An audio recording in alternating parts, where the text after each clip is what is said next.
Good morning, y'all. I am Phoenix. This is my first video trying to make sense of the direction I need to send my life right now. Here recently, I ended up spending 3 months in the hospital after getting COVID and having pneumonia at the same time. They wouldn't dismiss me back home or discharge me back home because, well, due to the change in my condition, I now need to have more assistance than I have needed previously. I have been disabled for 36 years, probably going on 37 years, and not recently, but in 2019, everything changed for me. Up until then, I was a road runner, do this, do that. I could take baths on my own. I could transfer myself in and out of bed, put my clothes on without help. Usual stuff that we have to do on a daily basis. But it wasn't until 2019 that I really felt disabled. I ended up being hospitalized like 5 or 6 times in a year. And up until then, something like that has never happened before. Yeah, I got the occasional UTI, but that may have caused a overnight stay or two. But nothing as serious as 5 or 6 times in 1 year. One of the times I was septic, damn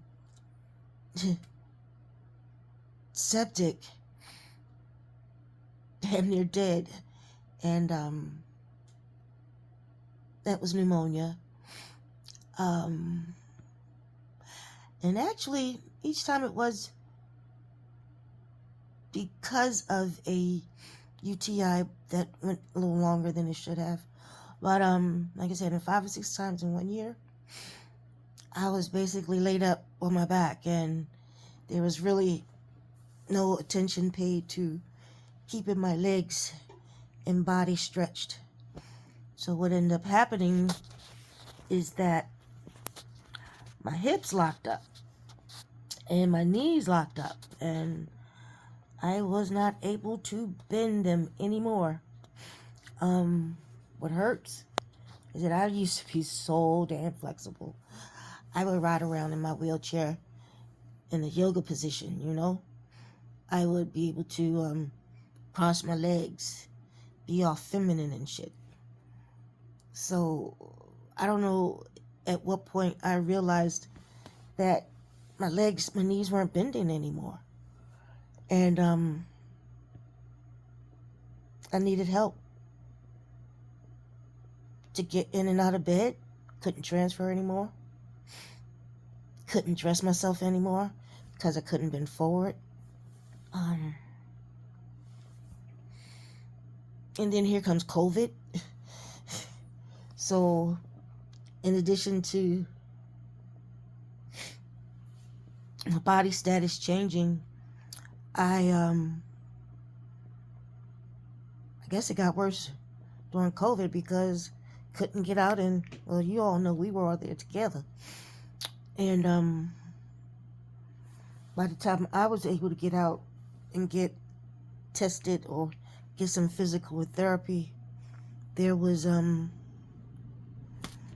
really nothing that could be done.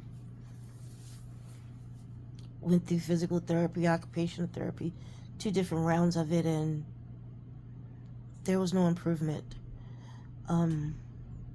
Needless to say, it sent me in a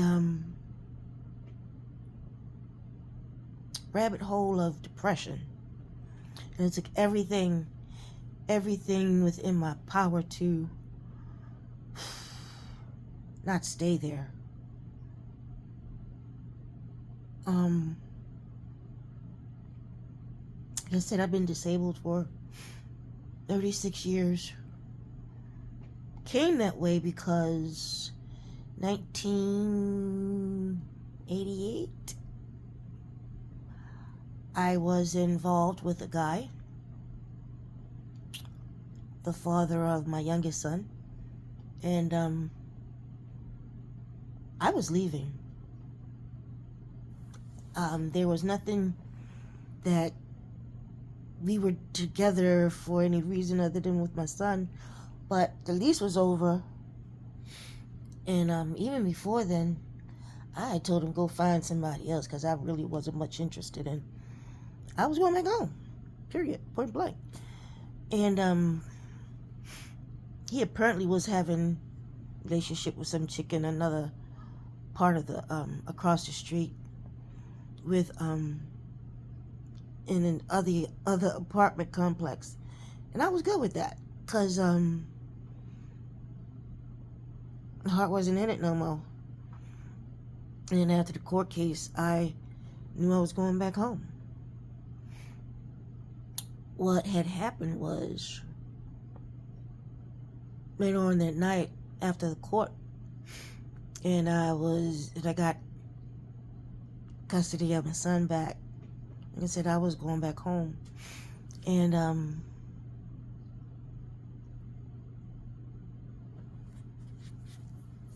long story short, he came back. Well, he had been drinking, and he was out. I don't know what he was doing, but I was home. Boys were asleep. No, my son was asleep in his crib, and I was in my bedroom. Mattress was on the floor at that time, and the way that I was facing the window, which was my back against the bedroom door as he came in. So he just sat down, and I could smell the alcohol all over him. He was like, so that's it? It's over? And I'm like, yeah. Going home and da-da-da, blah, blah, blah. And I'm like, well, you got somebody already, right? So, what's the big deal?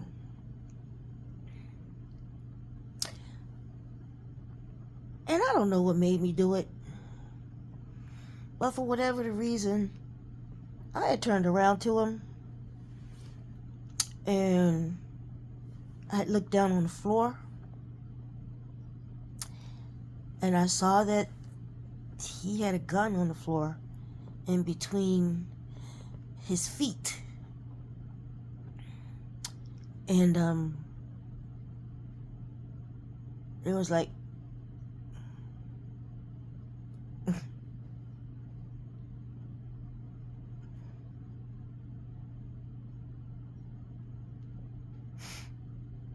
and I saw the gun. I just got up and I ran to unlock the front door of the apartment. He had gotten up, left the bedroom. So I went back into my son's room to get him so we could leave out. And by the time I had him in my arms, I was in the threshold between the kitchen and the living room, and next thing I know, he had pointed the gun at the base of my neck and said, "If I can't have you, nobody can." Shot me.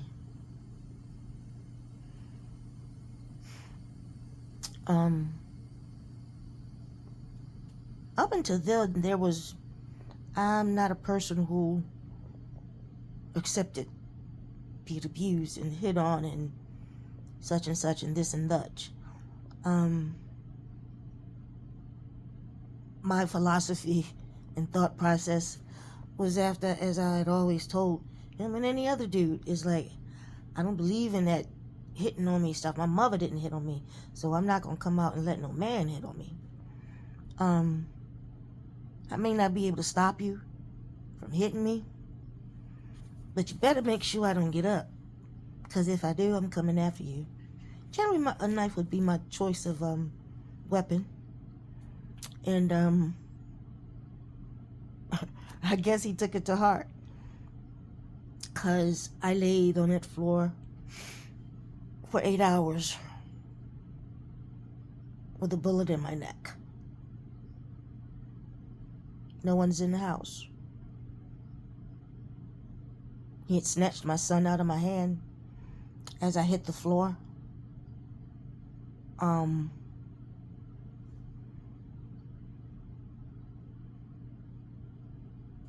Took him with him when he left.